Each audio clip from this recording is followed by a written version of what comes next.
Little snow गुस्से से अपने सामने खड़े व्यक्ति को घूर रहा था। उस व्यक्ति के हाथ में एक लंबा कोड़ा था। वह कोड़ा अनगिनत लोहे के कांटों से जड़ा हुआ था जो अब लाल हो चुके थे। कोड़े ने एक बार फिर लिटिल स्नो के शरीर पर प्रहार किया, जिससे वह दहाड़ने लगा। लेकिन अब उसकी आवाज कर्कश, कमजोर और बिना किसी ताकत के हो गई थी। वरिष्ठ प्रशिक्षु भाई आदित्य, क्यों ना हम इसे छोड़ दें? 3 दिन हो चुके हैं और आप अभी भी इसे आत्मसमर्पण करने के लिए मजबूर नहीं कर सकते। बस इसे मरने दो और हम अच्छा खाना खाएंगे, कानून लागू करने वालों में से एक ने सुझाव दिया। उन्होंने इस स्कारलेट फ्लेम स्नो वुल्फ को अपने साथ वापस लाने के लिए बहुत प्रयास बर्बाद कर दिए थे। ऐसा इसलिए था क्योंकि उन्होंने देखा था कि इस पर कोई आध्यात्मिक छाप नहीं थी। दूसरे शब्दों में, अगर वे इसे वश में कर सकते हैं तो वे इस पर अपनी आध्यात्मिक छाप छोड़ सकते हैं और इसे अपने किसी एक के लिए सवारी बना सकते हैं। अरे, यह जानवर तो उस कमीने राघव जैसा ही है। वह एक कठोर घिनौना मल है। इस बिच्छू हुक विहिप में तंत्रिका विष है जो अतुलनीय दर्द देगा। शीर्ष तीसरी रैंक के जादुई जानवर भी इसका विरोध नहीं कर सकते, लेकिन शुरुआती तीसरी रैंक का यह जानवर इतने लंबे समय के बाद भी मेरे सामने झुकने से इनकार करता है। यह वास्तव में मुझे क्रोधित करता है। बलदेव ने गुस्से में लिटिल स्नो पर फिर से अपना कोड़ा मारा। मैं तुम्हें मजबूर कर दूंगा। अगर तुम नहीं झुके तो मैं तुम्हें कोड़े मारकर मार दूंगा। लिटिल स्नो का शरीर कई जगहों से फट गया था और उस पर भयानक घाव हो गए थे। उसके खुले घावों से धीरे धीरे खून बह रहा था। वरिष्ठ प्रशिक्षु भाई आदित्य, यदि आप ऐसा करते रहे तो आप वास्तव में इसे खत्म कर देंगे, एक अन्य कानून प्रवर्तक ने चेतावनी दी। यहां तक कि तीसरे दर्जे का जादुई जानवर भी इस तरह 3 दिनों तक पीटे जाने के बाद मर जाएगा। यह स्कारलेट फ्लेम स्नो वुल्फ पहले से ही चेतना खोने लगा था। इसका मतलब था कि इसकी मूल ऊर्जा लगभग समाप्त हो चुकी थी। एक बार जब यह मूल ऊर्जा समाप्त हो जाती तो यह अपने आप मर जाता। यह बहुत ही क्रोधित करने वाला है। वह कमीना राघव उसे आत्मसमर्पण करने के लिए कैसे मजबूर कर सकता है? उसने आध्यात्मिक छाप का भी इस्तेमाल नहीं किया, लेकिन फिर भी वह बिना रुके उसका पीछा करता है। मैं उस कमीने राघव से अनगिनत गुना ज्यादा ताकतवर हूं, तो उसे इतनी शक्तिशाली सवारी कैसे मिली? बलदेवई क्रोध में आकर और भी अधिक उत्तेजित हो गया। स्कारलेट फ्लेम स्नो वुल्फ तीसरे दर्जे के जादुई जानवरों में एक अधिपति था। एक बार जब यह तीसरे दर्जे के शिखर पर पहुंच गया तो यह तीसरे दर्जे के जादुई जानवरों के बीच एक बेजोड़ अस्तित्व होगा। वे तीनों ही मिड टेंडन ट्रांसफॉर्मेशन विशेषज्ञ थे, लेकिन उन्होंने लिटिल स्नो को पकड़ने के लिए बहुत सारी ऊर्जा बर्बाद कर दी थी। उनमें से एक को आखिरी हताशा भरे प्रयास में लिटिल स्नो ने वापस मारा था और उसे गंभीर आंतरिक चोटें आई थीं। इसलिए वे सभी देख सकते थे कि लिटिल स्नो की शक्ति कितनी भयानक थी। लेकिन इतना शक्तिशाली जादुई जानवर वास्तव में राघव जैसे नौसिखिए का पीछा करने का फैसला कर चुका था, और वह नौसिखिया ही वह था जिससे वह सबसे अधिक नफरत करता था, जिससे उसे और भी अधिक क्रोध और इतनी ईर्ष्या हुई कि वह पागल हो गया। चूंकि तुम समर्पण करने से इनकार करते हो तो मुझे दुष्ट होने का दोष मत दो। अगर यह ऐसी चीज है जिसे मैं बलदेव प्राप्त नहीं कर सकता तो बेहतर होगा कि राघव इसे पाने के बारे में सोचे भी नहीं। बलदेव ने अपने दांत पीस लिए जब उसने लिटिल स्नो को देखा जो अभी भी उसे घूर रही थी। उसके अंदर क्रोध फूट पड़ा और उसने अपना कोड़ा फेंक दिया, तलवार निकाल ली। जिस क्षण उसने अपनी तलवार उठाई उसे अचानक एक भयानक हत्या की मंशा महसूस हुई, एक ऐसी इच्छा जो सीधे मृत्यु के देवता से आती हुई प्रतीत हुई, और एक जानलेवा हड्डी का ब्लेड उस पर टूट पड़ा। जैसे ही राघव इस कानून प्रवर्तन स्टेशन पर पहुंचा, उसने लिटिल स्नो को अपनी आखिरी सांसों पर देखा। उसका गुस्सा तुरंत फूट पड़ा और उसकी हत्या की मंशा ने उसे लगभग जला दिया।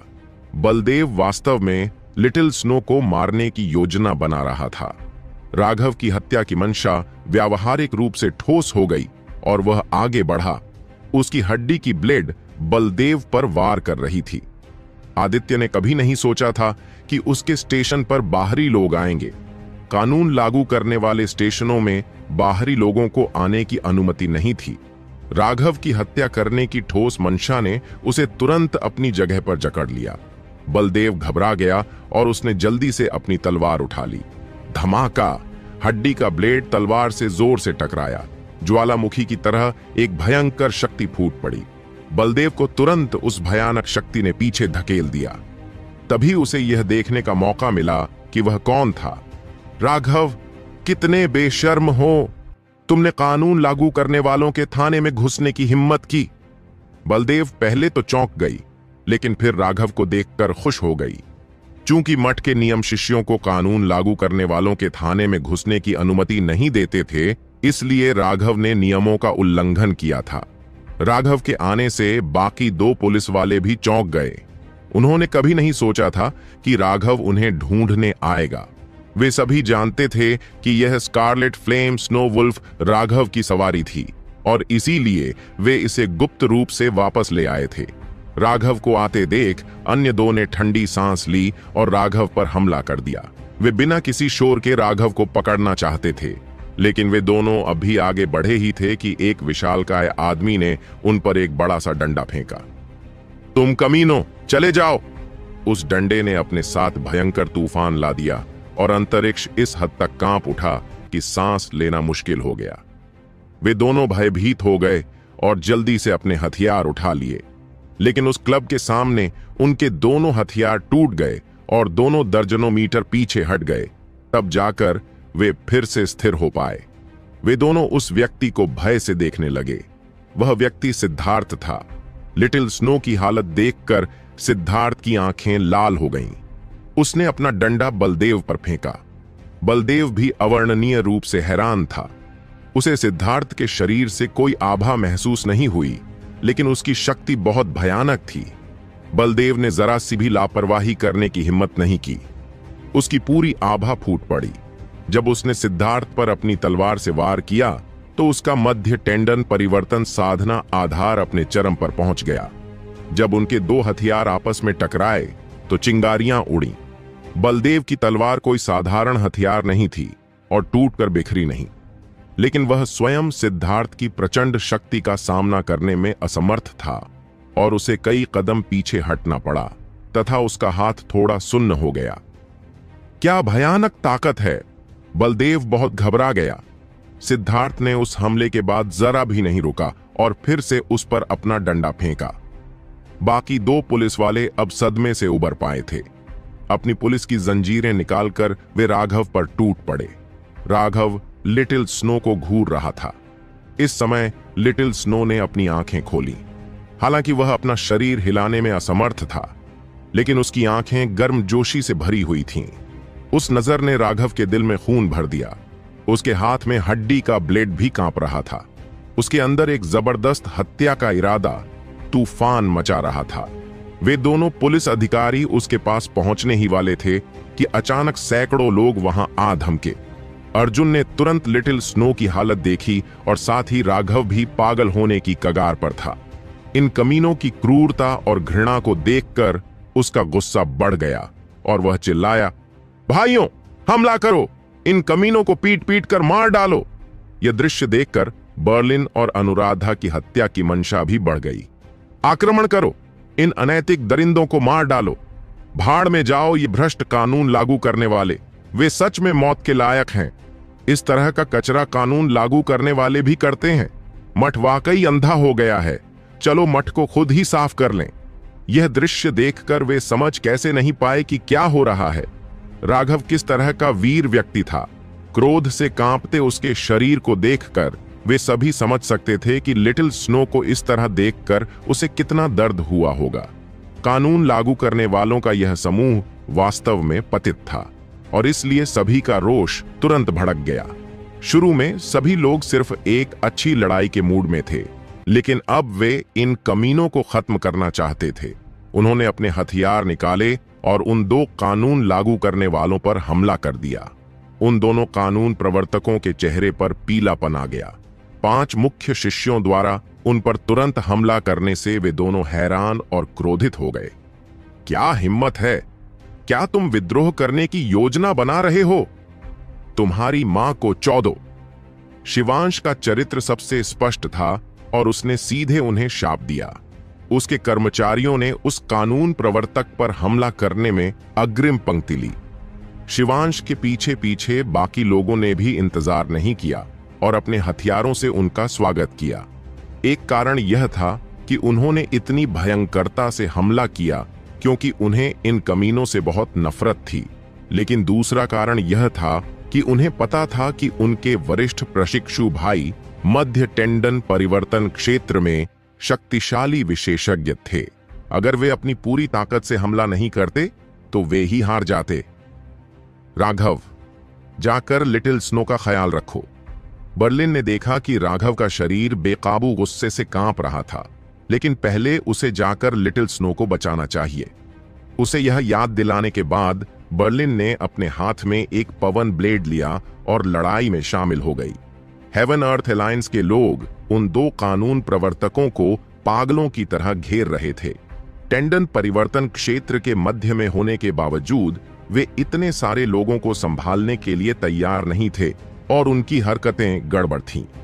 दूसरी तरफ सिद्धार्थ पागलों की तरह अपने क्लब को तोड़ रहा था। बलदेव के खिलाफ उसके पागलपन भरे हमलों ने उसे लगातार पीछे हटने पर मजबूर कर दिया। स्वर्ग पृथ्वी गठबंधन के पीछे लोगों की भीड़ भी इस समय आ गई। इस अराजक युद्ध दृश्य को देखकर वे सभी स्तब्ध रह गए। सिद्धार्थ खास तौर पर पागल था, किसी बर्बर देवता की तरह। उसका क्लब अजेय था और वह बलदेव से किसी भी तरह से कमतर नहीं था। यह पहली बार था जब उनमें से किसी ने देखा कि सिद्धार्थ कितना भयानक था। बिना किसी आभा के वह सिर्फ अपने शक्तिशाली भौतिक शरीर से ही लड़ सकता था। मनोज, जो अभी अभी आया था, जब उसने देखा कि सिद्धार्थ कितना शक्तिशाली था तो वह आहें भरने से खुद को नहीं रोक सका। जब से उसने साधना शुरू की थी वह हमेशा क्रूर शक्ति के मामले में बेजोड़ रहा था, लेकिन अब सिद्धार्थ की व्यावहारिक रूप से दिव्य शक्ति ने उसे यह एहसास दिलाया कि इसका क्या मतलब है कि एक पहाड़ी की तुलना एक बड़े पहाड़ से नहीं की जा सकती। पहले वह वास्तव में एक कुएं के तल पर एक मेंढक था। बलदेव कानून लागू करने वालों के बीच एक दल का नेता था और मध्य टेंडन परिवर्तन क्षेत्र के शिखर पर उनका साधना आधार उनके बीच शीर्ष पायदान पर था। उनकी युद्ध शक्ति बेजोड़ थी, लेकिन उन्हें बार बार पूरी तरह से क्रूर शक्ति द्वारा पीछे धकेल दिया गया। यह वास्तव में चौंकाने वाला था। जब बाकी लोग लड़ रहे थे, राघव ने कुछ गहरी सांसें लीं।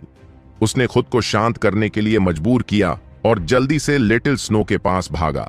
छोटी स्नो, डरो मत, मैं यहां हूं, मैं तुम्हें और तकलीफा नहीं होने दूंगा। राघव अतुलनीय दर्द महसूस करने से खुद को रोक नहीं सका। नन्हा स्नो घावों से भरा हुआ था। उन निशानों को देखना उससे भी ज्यादा दर्दनाक था जितना कि उसे कोड़े मारे जाने पर होता। लिटिल स्नो ने धीरे से पुकारा, कुछ कहना चाहता था, लेकिन उसमें इतनी ऊर्जा नहीं थी। लो, इसे निगल लो। राघव ने अपनी स्थानिक अंगूठी से एक मोती निकाला। यह वह उपहार था जो आत्मा जगत विशेषज्ञ ने उसके लिए छोड़ा था। मोती में बहुत ज्यादा मात्रा में जीवन तत्व था।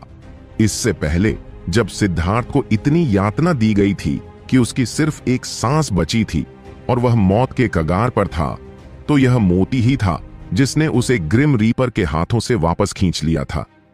इस बार हालांकि लिटिल स्नो चोटों से भरा हुआ था, लेकिन उसकी जान वास्तव में खतरे में नहीं थी।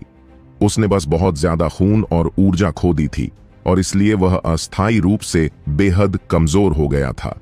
ऐसे घाव सामान्य तरीकों से धीरे धीरे ठीक हो सकते हैं, लेकिन राघव इसके लिए इंतजार नहीं कर सकता था। लिटिल स्नो के लिए उसने एक बार फिर इस अनमोल खजाने को बाहर निकाला। उसने मोती से सीधे ही उस अनमोल दिव्य जीवन सार की एक बूंद निकाली। वह मोती तुरंत सिकुड़ गया। यहां लिटिल स्नो, इसे निगल जाओ। राघव की आवाज सुनकर लिटिल स्नो ने दयनीय रूप से अपना मुंह खोलने की पूरी कोशिश की, लेकिन सफल नहीं हुआ। राघव के पास अपना मुंह खोलकर जीवन सार की वह बूंद अपने मुंह में डालने के अलावा कोई विकल्प नहीं था।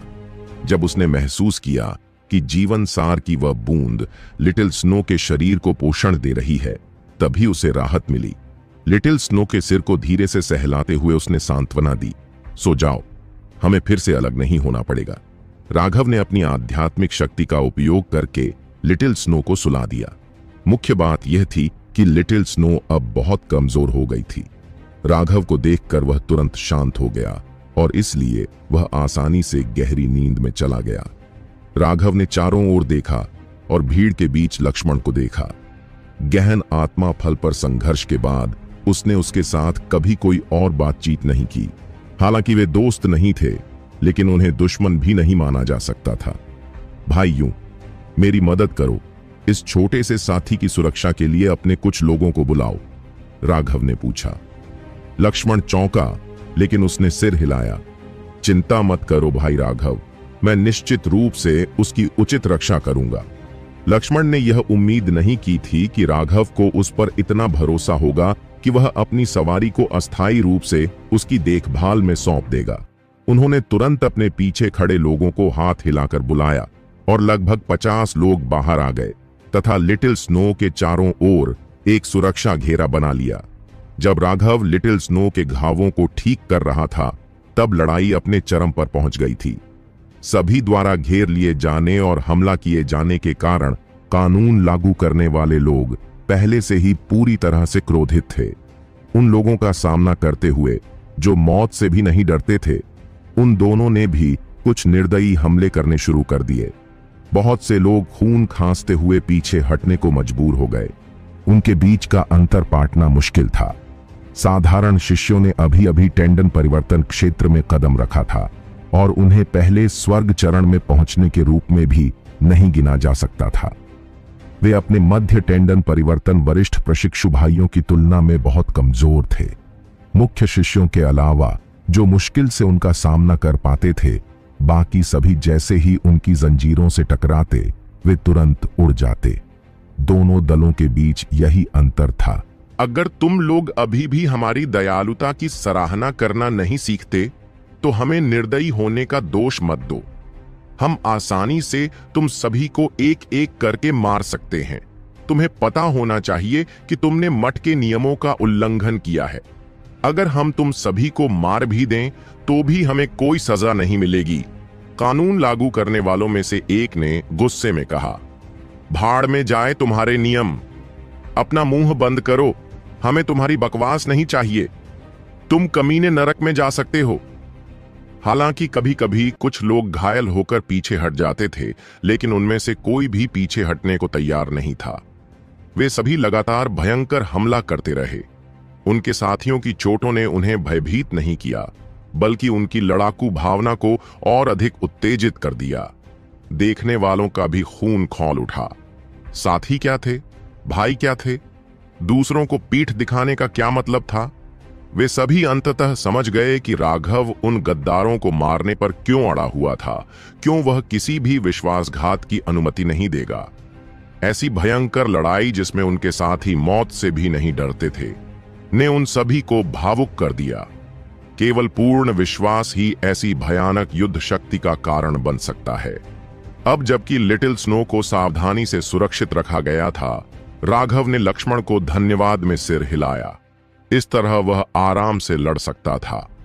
उसकी हड्डी का ब्लेड एक बार फिर उसके हाथों में दिखाई दिया। उसने देखा कि सिद्धार्थ अभी भी जमकर लड़ रहा था। ऐसा नहीं लग रहा था कि वह बलदेव को हरा सकता है, लेकिन फिलहाल वह किसी खतरे में नहीं था। लेकिन दूसरी लड़ाई बहुत भीषण थी, जिसमें लोग घायल हो रहे थे और भागने लगे, जिससे वे आगे नहीं बढ़ सके। राघव की आंखें लाल हो गईं। वे उसके भाई थे। वह कानून लागू करने वालों में से एक पर आगे बढ़ा। उसकी हड्डी की धार उसके सिर पर वार कर रही थी। एक कानून प्रवर्तक को शुभम, विनायक और शिवांश ने घेर लिया था। इसके अलावा दर्जनों साधारण शिष्य भी थे जो मौका मिलते ही हमला कर देते थे, जिससे कानून प्रवर्तक भड़क जाता था। उसकी चेन हवा में सीटी बजाती हुई निकली और एक मध्य टेंडन परिवर्तन विशेषज्ञ की शक्ति बाहर निकली, जिससे सभी लोग पीछे हटने को मजबूर हो गए। उसके और नई पीढ़ी के शिष्यों के बीच का अंतर बहुत बड़ा था।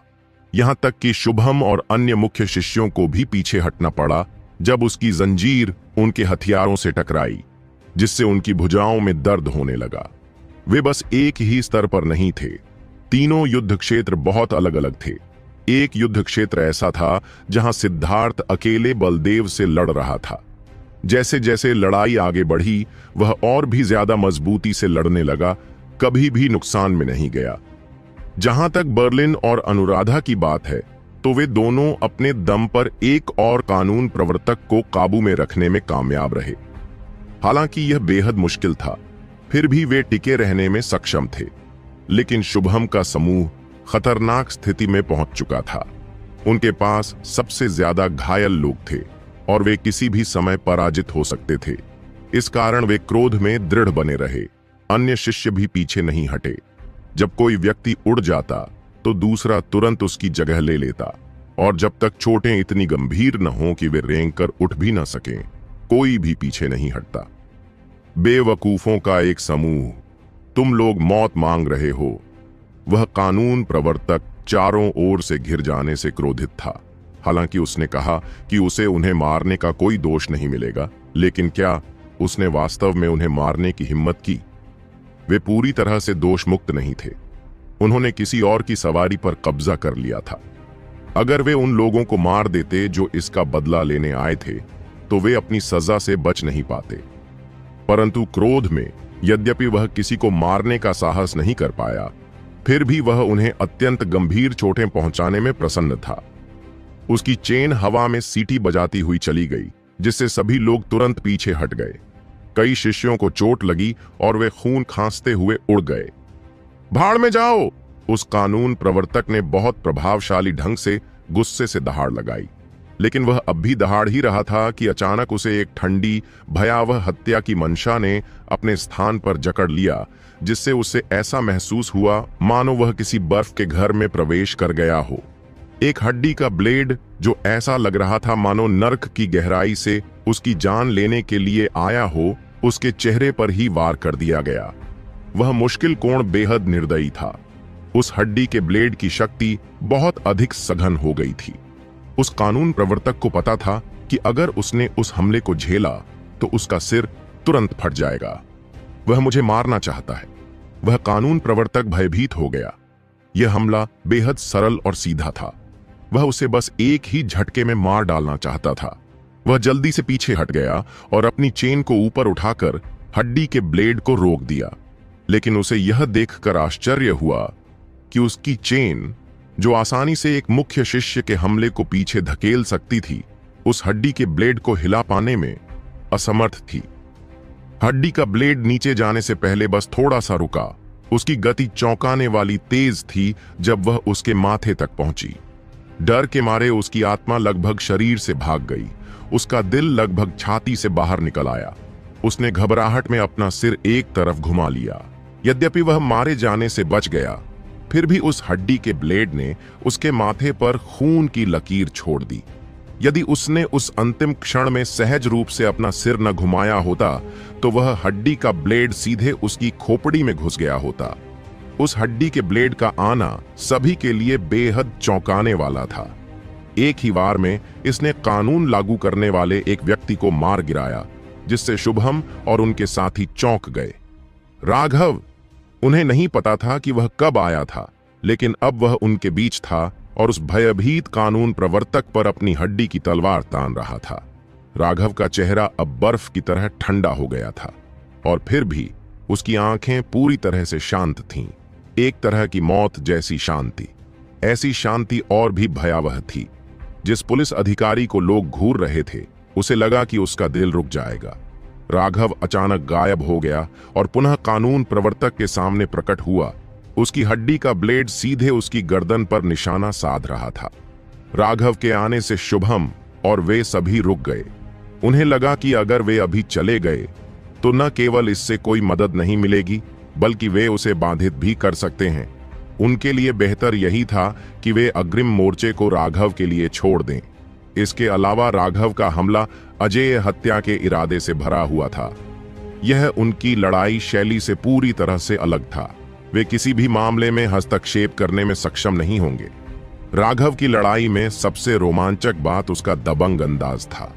उस नजारे ने उनका खून खौला दिया। वह कानून प्रवर्तक अपनी जान बचाने के लिए लगभग भाग गया जब उसने देखा कि राघव उस पर हमला कर रहा है। उसका साहस पहले ही टूट चुका था। अभी अभी तो वह लगभग मर ही गया था। यद्यपि उन्होंने इतने लंबे समय तक साधना की थी, लेकिन मठ में शामिल होने के उस प्रयास के अलावा उन्होंने कभी भी जीवन और मृत्यु के किसी वास्तविक संघर्ष का अनुभव नहीं किया था।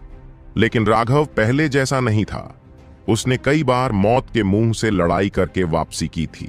उसकी शक्तिशाली इच्छा शक्ति और उसकी संचित हत्यारी भावना ने उसके विरोधियों को ठंडा कर दिया, जिससे उसकी लड़ने की क्षमता पर बहुत असर पड़ा। यदि कोई व्यक्ति राघव के रौब से प्रभावित हो जाए और उसके हृदय में तीव्र भय महसूस होने लगे, तो वह अपनी पूरी शक्ति भी बाहर लाने में असमर्थ हो जाएगा। यही कारण था कि मठ में शामिल होने के लिए जीवन और मृत्यु की परीक्षा आयोजित की गई थी। यह सभी की इच्छा शक्ति को मजबूत करने के लिए था, ताकि वे जीवन और मृत्यु की लड़ाई में अधिक ताकत दिखा सकें। लेकिन सिर्फ एक जीवन और मौत की लड़ाई किसी व्यक्ति की इच्छा शक्ति को पूरी तरह से दृढ़ करने के लिए काफी नहीं थी।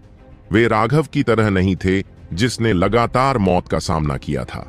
केवल उस संयम के जरिए ही उसने एक ऐसी दृढ़ इच्छा शक्ति हासिल की थी जो मौत के खतरे को तिरस्कार पूर्वक देखती थी। उस कानून प्रवर्तक ने अपनी चेन उठाई, लेकिन राघव के ब्लेड ने उसे दूर धकेल दिया। राघव ने एक और कदम उठाया, अपने शरीर को घुमाया और अपनी ब्लेड को अपनी कमर तक ले आया। राघव की जानलेवा भावना ने पहले ही उसका साहस तोड़ दिया था।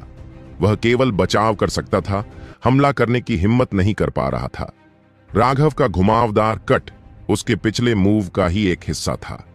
एंगल बहुत अजीब था, और यह ठीक वही जगह थी जहां कानून लागू करने वाला ज्यादा ताकत नहीं लगा सकता था। चाहे वह कैसे भी बचाव करे, वह इस बार पूरी तरह से ब्लॉक नहीं कर पाएगा। सामान्य परिस्थितियों में उसे अपनी चेन का इस्तेमाल करके उसे रोकने और फिर पीछे हटने में सक्षम होना चाहिए था। भले ही उसकी चेन उसे पूरी तरह से रोकने में सक्षम न हो, लेकिन उसकी गति इतनी थी कि वह भागने में सक्षम हो सकता था। और इसके अलावा भले ही वह चकमा देने में सक्षम न हो, लेकिन राघव की हड्डी का ब्लेड एक जानवर का दांत था। नोक के अलावा यह कहीं और तेज नहीं था। अगर वह वास्तव में सही तरीके से ब्लॉक और चकमा देता, तो उसके लिए उसे कोई गंभीर चोट पहुंचाना असंभव होता। लेकिन राघव के पहले हमले से ही उसकी हिम्मत टूट चुकी थी। उसके दिमाग में डर के अलावा सब कुछ खाली था। वह इस बारे में बिल्कुल भी नहीं सोच रहा था कि राघव का हथियार इतना तेज क्यों नहीं था। वह जानता था कि राघव उसे मारना चाहता था। उसके लिए राघव के ब्लेड से वार करने पर वह तुरंत 2 टुकड़ों में कट जाएगा। घबराहट में वह पहले ही बेवकूफ बन चुका था। यह भूल गया था कि कैसे चकमा देना है और ठीक से ब्लॉक करना है। राघव की हड्डी की धार ने बेरहमी से उस कानून प्रवर्तक की पसलियों पर प्रहार किया, जिससे एक दयनीय चीख निकली और हड्डियों के टूटने की आवाज आई तथा वह उड़ गया। यह सुनकर सभी लोग अचंभित रह गए। वह शक्तिशाली कानून प्रवर्तक राघव के खिलाफ 10 बार की मुठभेड़ भी नहीं झेल पाया और गंभीर रूप से घायल हो गया। देखने वाले सभी लोग यह देख सकते थे कि ऐसा इसलिए नहीं था क्योंकि राघव की लड़ाकू शक्ति अधिक थी, बल्कि इसलिए क्योंकि कानून लागू करने वाला व्यक्ति राघव के प्रभावशाली तरीके से पूरी तरह दबा हुआ था। उसकी साधना का आधार पहले ही 80% से नीचे दबा दिया गया था, और उसके डर और घबराहट के कारण उसके निर्णय में गलतियां हुईं, जिससे वह राघव से आसानी से पराजित हो गया। सबके दिल कांप उठे। राघव ने अपने कामों से सबको एक नियम बताया। उच्च साधना आधार का मतलब यह नहीं है कि आप ज्यादा ताकतवर हैं। उच्च साधना आधार वाला व्यक्ति हमेशा जीत नहीं सकता। राघव कमजोर होते हुए भी जीतने में कामयाब रहा था, लेकिन यह भी पूरी तरह सच नहीं था। हालांकि उसकी साधना का आधार कमजोर था, लेकिन उसके पास उसका अजेय व्यवहार था। वह दृढ़ संकल्प था जो मौत से नहीं डरता था, और अपनी पूरी जीत में वह शक्तिशाली विश्वास था। पहले इनमें से किसी भी शिष्य को यह समझ नहीं थी कि प्रभावशाली व्यवहार, संकल्प या दृढ़ विश्वास वास्तव में क्या है। वे सिर्फ अस्पष्ट अवधारणाएं थीं। लेकिन आज राघव के प्रदर्शन ने सभी को दिखा दिया कि ये अवधारणाएं कितनी महत्वपूर्ण थीं। मनोज, श्याम, चिरंजीव और अन्य मुख्य शिष्यों को अंततः समझ में आ गया कि राघव इतना मजबूत क्यों था। ऐसा उनके प्रबल विश्वास के कारण था, एक ऐसा अप्रतिम विश्वास जिसके संकल्प को कोई हिला नहीं सकता था। यहां तक कि मौत के सामने भी उसका विश्वास डगमगाया नहीं।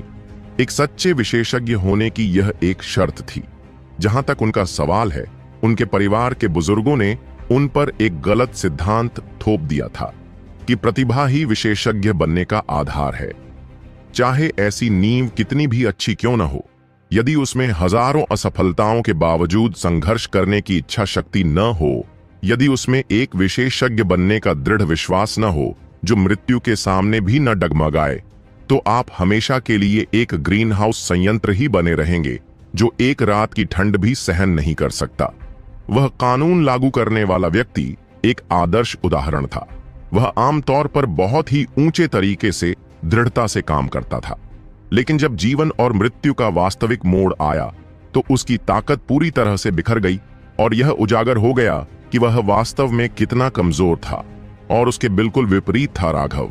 वह बाहर से बहुत साधारण लगता था, बिल्कुल भी मजबूत नहीं, लेकिन जब सब कुछ जोखिम में डालने का समय आया तो लोगों को पता चला कि उस साधारण बाहरी व्यक्तित्व के नीचे एक दृढ़ इच्छा शक्ति छिपी थी।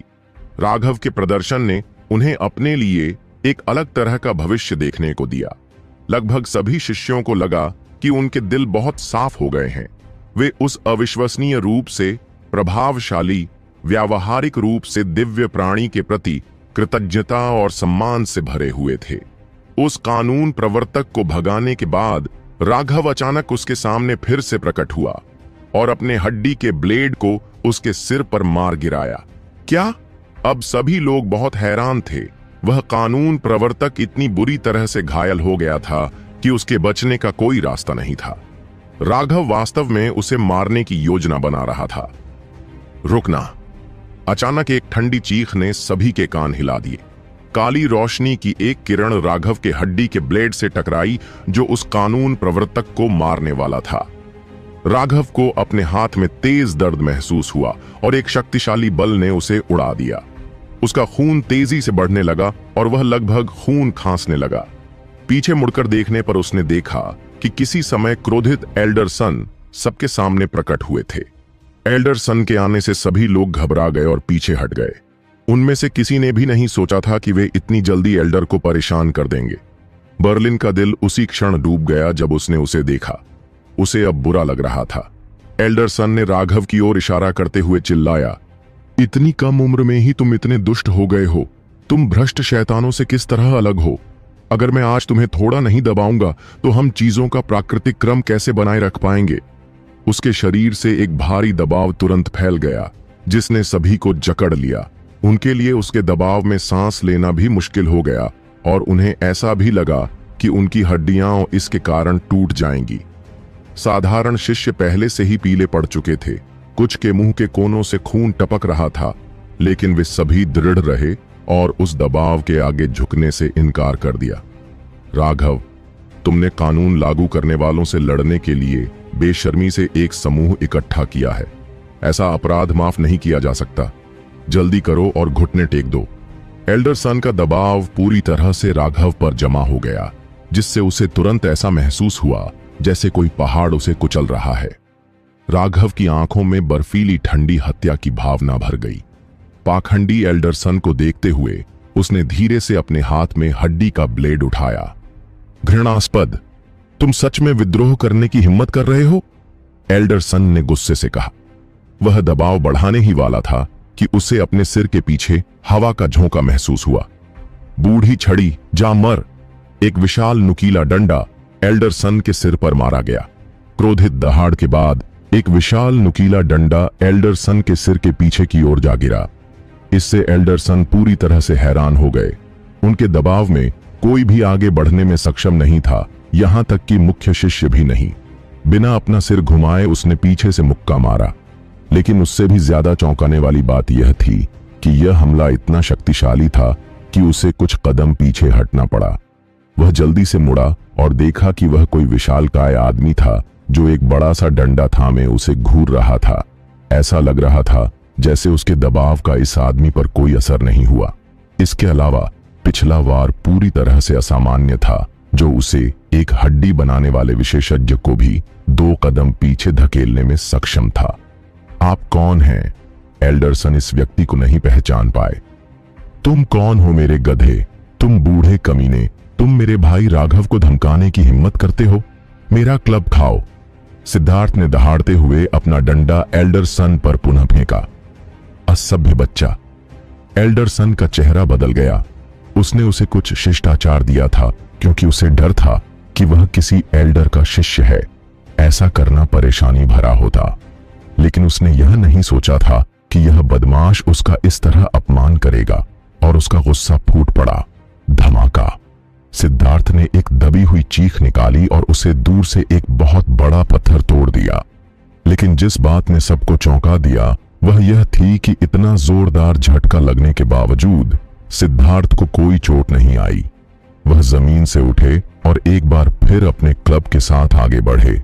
एल्डरसन जवाबी हमला करने ही वाले थे कि अचानक उन्हें लगा कि दूसरी तरफ से एक सीटी बजती हुई हवा उनकी गर्दन की ओर बढ़ रही है।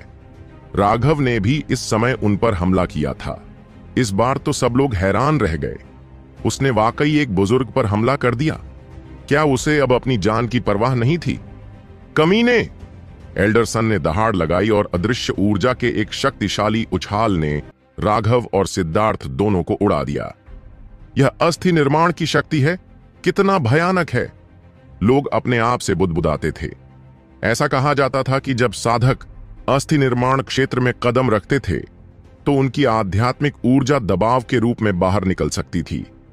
अपने शरीर को हिलाए बिना भी उस दबाव का उपयोग करके अपने विरोधियों को कुचलकर मार डालना संभव था। लेकिन यह भी कुछ ऐसा था जो तभी संभव था जब किसी अस्थि निर्माण विशेषज्ञ का साधना आधार अत्यंत ठोस स्तर पर पहुंच गया हो। धर्मनिरपेक्ष दुनिया के अस्थि निर्माण विशेषज्ञ ऐसा करने में असमर्थ थे। राघव और सिद्धार्थ की शक्ति के बावजूद वे उस दबाव का विरोध करने में असमर्थ थे। नियमों का उल्लंघन करना और फिर विरोध करने का साहस करना, तुम वास्तव में मौत को आमंत्रित कर रहे हो। एल्डरसन ने कठोरता से चिल्लाया। राघव को लगा कि उसके शरीर में खून का बहाव बढ़ गया है। बोन फोर्जिंग एक्सपर्ट वाकई बहुत भयानक था। वह उससे मुकाबला करने लायक नहीं था। बड़े सन, कृपया पहले सही और गलत में अंतर करने की कोशिश करें। सच्चाई की जांच करने से पहले दूसरों पर गलत आरोप न लगाएं, बर्लिन ने गुस्से से चिल्लाते हुए कहा। उसका पूरा शरीर क्रोध से कांप रहा था। पिछली बार एल्डरसन ने जानबूझकर राघव को निशाना बनाया था और अब वह और भी ज्यादा सीधे तौर पर उसका दमन कर रहा था। यह वाकई घिनौना था। तुम मेरी आंखों पर शक कर रहे हो? मैंने खुद देखा कि तुम सब लोग इकट्ठा हुए और कानून लागू करने वालों पर हमला किया, उन्हें बुरी तरह घायल कर दिया। तुम अभी भी बहस करना चाहते हो? एल्डरसन ने नाक सिकोड़ी। आप? राघव ने बर्लिन की बात बीच में ही रोक दी, क्योंकि यह बेकार था। वह यहां मौजूद किसी भी व्यक्ति से ज्यादा स्पष्ट था कि यह बूढ़ा कमीना क्या सोच रहा था। सभी की हैरान आंखों के सामने राघव ने अपना शिष्य बैज निकाला। अपनी हड्डी के ब्लेड का इस्तेमाल करते हुए उसने अपने बाएं हाथ को काट दिया, जिससे खून की एक लकीर बन गई। फिर उसने उस खून बहते हाथ को बैज पर रखा, जिससे उसमें से तुरंत चमकदार रोशनी चमकने लगी। जुआंटियन मठ के हर इंच में घंटी की गूंज गूंज रही थी। क्या राघव ने जीवन और मृत्यु की चुनौती दी है? लोग चौंक कर चिल्ला उठे। मठ का एक नियम था, अगर दो लोगों के बीच कोई समझौता न हो सके तो आप जीवन मरण की चुनौती दे सकते थे। एक बार जीवन मरण की चुनौती जारी होने पर विरोधी पक्ष को उसे स्वीकार करना पड़ता था। यदि वे ऐसा नहीं करते तो उन्हें मठ से निष्कासित कर दिया जाता था। यह एक बहुत ही अजीब नियम था, लेकिन यह वास्तव में इसलिए था क्योंकि यह इतना अजीब था कि राघव को यह अब याद था। इसे जारी करने का तरीका यह था कि आपके रक्त से आपका बैज सक्रिय हो जाए। ऐसा करने पर मठ की घंटी सभी को सचेत कर देती थी। घंटी बजते ही उसका बैज तुरंत अमान्य हो गया। दूसरे शब्दों में, अगर वह मठ में रहना चाहता है तो उसे अपने प्रतिद्वंद्वी को मारना होगा और उसका बैज छीनना होगा। एल्डरसन के चेहरे पर भाव बदल गए। जीवन मरण की चुनौती पूरे मठ को परेशान कर देगी, और जैसी कि उम्मीद थी, अनगिनत लोग तुरंत वहां पहुंचने लगे। जीवन और मृत्यु की चुनौती किसने दी? अचानक अंतरिक्ष में कंपन होने लगा, क्योंकि 3 आकृतियां अचानक प्रकट हुईं। उनमें से एक संप्रदाय का नेता रामानंद था। जीवन मरण की चुनौती कोई छोटी बात नहीं थी। अगर संप्रदाय का नेता एकांतवास में नहीं था तो उसे व्यक्तिगत रूप से इसकी देखरेख करनी पड़ती थी। रामानंद के बगल में महेंद्र और एक और दुबला पतला मुरझाया हुआ बूढ़ा आदमी था। उसके पास सिर्फ 2 बाल थे और उसकी कनपटियां धंसी हुई थीं, जिससे वह डरावना दिख रहा था। जब वह बूढ़ा आदमी सामने आया तो उसने तुरंत सिद्धार्थ को उसकी दयनीय स्थिति में देखा और उसका चेहरा उदास हो गया। छोटे दोस्त, तुम्हें क्या हुआ? मालिक को बताओ कि किसने तुम्हें परेशान किया और मालिक उसके पंजे तोड़ देंगे। हालांकि वह मुरझाया हुआ बूढ़ा आदमी छोटा था, लेकिन उसकी आवाज ढोल की तरह थी, जिसने पूरे पहाड़ को हिला दिया। कई शिष्य पीले पड़ गए और लगभग बेहोश हो गए। इतना साधारण बूढ़ा आदमी आश्चर्यजनक रूप से इतना शक्तिशाली था, और उसने वास्तव में उस विशालकाय व्यक्ति को अपना शिष्य कहा। जब एल्डरसन ने यह नाम सुना तो उनके चेहरे पर हरा रंग छा गया। उनकी आंखों में अहंकार की जगह भय की झलक दिखाई दी। सिद्धार्थ ने एल्डरसन की ओर इशारा करते हुए गुस्से में कहा, उस बूढ़े कमीने ने मेरे भाई राघव पर गलत आरोप लगाने से पहले यह भी नहीं सुना कि कौन सही था और कौन गलत। मैं उसे नहीं हरा सकता, इसलिए बूढ़े आदमी, तुम उसे हराने में मेरी मदद करो। बूढ़ा आदमी अब सचमुच क्रोधित हो गया था। उसने एल्डरसन को घूर कर देखा, जिससे उसका चेहरा हरे से नीला हो गया, और वह हकलाते हुए बोला, दादाजी मास्टर, मैं। सबकी आंखें फटी की फटी रह गईं, क्योंकि उस बूढ़े आदमी ने एल्डरसन को समझाने का मौका भी नहीं दिया और सीधे उसके मुंह पर तमाचा जड़ दिया। एल्डरसन को तुरंत खून की खांसी हुई और वह वापस भाग गया। 10 से ज्यादा दांत हवा में चमक रहे थे। उसका शरीर उसके पीछे की अमर गुफाओं से टकराया, जिससे पत्थरों के गिरने का सिलसिला शुरू हो गया। रामानंद ने आह भरी और कड़वी मुस्कान के साथ कहा, चाचा मास्टर, क्या आप कम से कम लोगों को खुद को समझाने का मौका दे सकते हैं? रामानंद की बातें सुनकर सभी चौंक गए। तो यह साधारण आदमी वास्तव में संप्रदाय के नेता का चाचा गुरु था। यह कोई आश्चर्य की बात नहीं थी कि एल्डरसन इतना भयभीत था। उसका दर्जा इतना ऊंचा था कि यह चौंकाने वाला था, और यह भी कोई आश्चर्य की बात नहीं थी कि वह इतना शक्तिशाली था। उसने एल्डरसन को थप्पड़ मारने के लिए किसी अज्ञात तकनीक का इस्तेमाल किया था, जबकि उन दोनों के बीच बहुत कम जगह थी। यह व्यावहारिक रूप से एक जादुई तकनीक थी। उसके हमले को देखना भी संभव नहीं था, चकमा देना तो दूर की बात थी। बूढ़े आदमी से लेकर सिद्धार्थ और फिर राघव तक सभी लोग हैरान थे। अब यह एक अच्छा शो होगा। क्या कहा तुमने? तुम किस तरह के वरिष्ठ शिष्य हो? तुम अपने कनिष्ठ शिष्यों को इस तरह से परेशान होने देते हो और कुछ नहीं करते। तो क्या हुआ अगर मैं इस बदमाश को सबक सिखा दूं? क्या तुम बड़े हो गए हो और अपने चाचा गुरु को चुनौती देने की हिम्मत कर रहे हो? क्या तुम चाहते हो कि हम दोनों के बीच कुछ अभ्यास हो? उस बूढ़े आदमी ने गुस्से में कहा। रामानंद ने कड़वाहट से मुस्कुराते हुए कहा, इस चाचा मास्टर का साधना आधार भयावह था, लेकिन उसका स्वभाव बेहद विस्फोटक था, शायद पूरी तरह से अनुचित भी। लेकिन उसने उस कमी को स्वीकार करने से भी इनकार कर दिया। इसीलिए रामानंद ने बात करना जारी रखने की हिम्मत नहीं की। क्या तुम भूल गए कि जब उस घोस्ट गेट वाले लड़के ने तुम्हें परेशान किया था तो तुम्हें किसने बचाया था? कृतघ्न बच्चा। बूढ़ा आदमी अभी भी डांट रहा था। रामानंद को लगा कि उसका चेहरा गर्म हो गया है। इतने सारे लोगों के सामने डांट खाना वाकई शर्मनाक था। लेकिन फिर उसे याद आया कि जब भी उसने कोई आपदा उत्पन्न की थी और अपने मालिक से दंड पाने वाला था, तो यह हमेशा यही चाचा मालिक ही था जिसने उसे बचाया था। जब वह बाहर परेशान था, तब भी यह चाचा मालिक ही था जिसने उसे आगे बढ़ने में मदद की थी। वास्तव में उसने अपने मालिक से भी ज्यादा उस पर प्यार लुटाया था। इस चाचा गुरु की साधना का आधार अविश्वसनीय रूप से शक्तिशाली था। दुर्भाग्य से उनका स्वभाव इतना अच्छा नहीं था। वह दूसरों की ओर एक नजर भी डालने से कतराते थे। जब महेंद्र सिद्धार्थ को वापस लाया था, तो इस चाचा मालिक की आंखें तुरंत लाल हो गई थीं और उसने तुरंत सिद्धार्थ को पकड़ लिया था। उसने सिद्धार्थ को पागलों की तरह लाड़ प्यार किया और उसे वह सब कुछ दिया जो वह चाहता था। लेकिन खाने के अलावा सिद्धार्थ को और कुछ नहीं चाहिए था। इसलिए सिद्धार्थ को पेट भर खाना खिलाने के लिए उसने खेती करना भी बंद कर दिया और सिद्धार्थ को मठ से बाहर ले आया और खुद उसे शिकार पर ले गया। उसके साथ ऐसा व्यवहार किया जैसे वह उसका अपना बेटा हो। इस बार वे मठ में वापस लौटे ही थे कि सिद्धार्थ को पता चला कि राघव भी मठ में है और वह दौड़कर वहां पहुंचा। बूढ़ा आदमी रामानंद और महेंद्र के साथ चाय पी रहा था। सिद्धार्थ के असामान्य भौतिक शरीर की प्रशंसा और सराहना कर रहा था। व्यावहारिक रूप से बिना रुके बड़बड़ा रहा था, लेकिन वह कुछ देर ही बड़बड़ा पाया था कि राघव ने उसे जीवन और मृत्यु की चुनौती दे दी। इससे वह बहुत चिढ़ गया।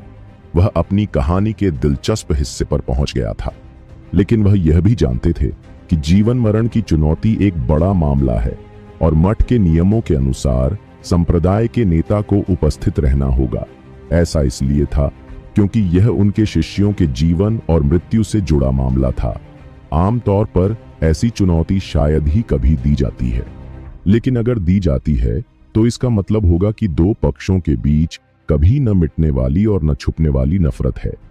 केवल एक या दो शिष्यों की मृत्यु से मठ के विकास पर कोई प्रभाव नहीं पड़ेगा, लेकिन आगे ऐसी स्थितियों को रोकने के लिए मठ को उन पर उचित ध्यान देना होगा। नियम बिल्कुल सही नहीं हो सकते थे। लोगों को उन्हें सुधारने के लिए लगातार उनमें बदलाव करना पड़ता था। अन्यथा यदि लोग नियमों में खामियों का लाभ उठाते हैं और इस प्रकार के संघर्ष अधिक होते हैं तथा अधिक तीव्र होते हैं, तो इससे मठ के विकास पर प्रभाव पड़ेगा। बूढ़े आदमी ने कुछ और डांटा, लेकिन रामानंद को सिर्फ मुस्कुराते हुए देखकर उसे भी शर्मिंदगी महसूस होने लगी। वह मुड़ा और एल्डरसन को बुरी तरह घूरने लगा, जो अभी अभी पत्थरों से बाहर निकला था। रामानंद को डर था कि यह चाचा स्वामी दूसरों को पीटना जारी रखेगा और वह जल्दी से खांसने लगा। जीवन और मृत्यु की चुनौती किसने जारी की? यह शिष्य राघव आगे बढ़ा। यह देखकर कि यह राघव था, रामानंद और महेंद्र ने एक दूसरे को चुपके से देखा। उन दोनों ने देखा कि दूसरे के चेहरे पर क्या लिखा था। बेशक यह वही है। आपने किसे जीवन मरण की चुनौती दी? शिष्य राघव ने कानून लागू करने वाले बलदेव को जीवन और मृत्यु की चुनौती दी। खून की शपथ लेकर, मैं तब तक चैन से नहीं बैठूंगा जब तक हम में से कोई एक मर न जाए। राघव ने अपना पदक उठाया। उसकी नजरें बलदेव पर चाकुओं से घूर रही थीं। उसकी आवाज में हत्या का जबरदस्त इरादा था। आज उनमें से एक की मौत हो जाएगी। हालांकि सभी पहले से ही इसके लिए तैयार थे, फिर भी राघव की आवाज सुनकर सभी को बहुत झटका लगा। उसने वास्तव में एक पीक मिड टेंडन ट्रांसफॉर्मेशन विशेषज्ञ को जीवन और मृत्यु की चुनौती दी थी। यह कोई साधारण चुनौती नहीं थी। अगर कोई एक पक्ष पीछे नहीं हटता तो आज उनमें से एक को मरना ही था। बलदेव के चेहरे पर एक बर्फीली मुस्कान उभरी। राघव शक्तिशाली था, लेकिन उसकी नजर में राघव कभी भी उसका मुकाबला नहीं कर सका था। अगर मठ ने उसे प्रतिबंधित नहीं किया होता तो वह बहुत पहले ही राघव को मार चुका होता। यह तथ्य कि राघव खुद को इस तरह से उसके हाथों मारे जाने के लिए भेज देगा, एक सुखद आश्चर्य था। आपको इस बारे में राघव के दिमाग से सोचना होगा। एक बार जब जीवन और मृत्यु की चुनौती जारी हो जाती है तो एक पक्ष मर जाएगा। यह कोई खेल नहीं है। अगर आपको लगता है कि आपके साथ अन्याय हुआ है या अनुचित व्यवहार हुआ है तो आप मुझसे शिकायत कर सकते हैं। रामानंद ने गंभीरता से चेतावनी दी। जीवन मरण की चुनौती केवल तभी जारी की जाती थी जब मतभेद एक ऐसे स्तर पर पहुंच जाते थे जहां सुलह नहीं हो सकती थी। जब तक कि दो पक्षों के बीच नफरत बहुत अधिक स्तर पर न पहुंच जाए, तब तक कोई भी ऐसी चुनौती जारी नहीं करता था। रामानंद चिंतित था।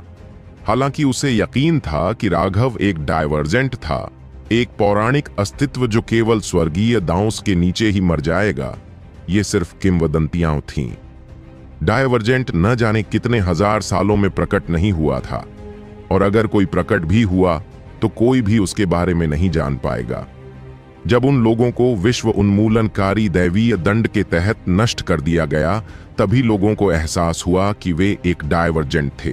लेकिन पूरे दर्ज इतिहास में केवल 3 निश्चित डायवर्जेंट ही थे। इसके अलावा वे इतने लंबे समय से अस्तित्व में थे कि वे रिकॉर्डिंग बहुत अस्पष्ट थीं, और इसलिए कोई भी डायवर्जेंट के बारे में सटीक जानकारी नहीं दे सकता था, और किंवदंतियों पर पूरी तरह से भरोसा नहीं किया जा सकता था। हालांकि राघव शक्तिशाली था, लेकिन एक शीर्ष मध्य टेंडन परिवर्तन विशेषज्ञ के सामने वह निश्चित रूप से हार जाएगा, और इसीलिए रामानंद ने राघव को यह विकल्प दिया कि वह किसी भी अन्याय के बारे में अपनी शिकायतें उसे दे दे। अगर बलदेव ने वाकई उसके खिलाफ अपने अधिकार का दुरुपयोग किया है, तो वह राघव के लिए न्याय दिलाएगा। संप्रदाय के नेता को रिपोर्ट करते हुए क्या हुआ था? बर्लिन जल्दी से बाहर चला गया और समझाने वाला था कि क्या हुआ था, लेकिन राघव ने हाथ हिलाते हुए कहा, महान संप्रदाय नेता, इस दुनिया में जहां केवल ताकत का सम्मान किया जाता है, वहां कभी भी निष्पक्षता या न्याय नहीं होता। अन्याय की शिकायतें केवल कमजोरों के बहाने हैं, जो केवल उनकी अपनी अक्षमता और मूर्खता की पुष्टि करते हैं। और चूंकि दुनिया में कोई निष्पक्षता नहीं है, तो हमें बोलने के लिए ताकत का उपयोग करना चाहिए। महान संप्रदाय नेता, कृपया मेरी मदद करें। राघव, बर्लिन की अभिव्यक्ति बदल गई। वह स्पष्ट रूप से धार्मिक पक्ष में था, लेकिन उसने खुद को समझाने से इनकार कर दिया। जिद करते हुए यह जीवन और मृत्यु की चुनौती जारी रखी। वह बस खुद को मौत के मुंह में भेज रहा था।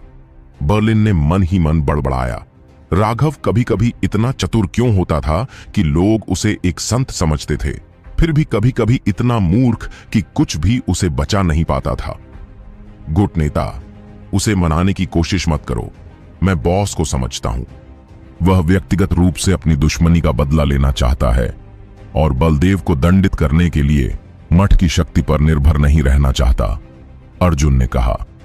इतने लंबे समय तक राघव के साथ रहने के कारण अर्जुन को राघव के चरित्र की अच्छी समझ थी।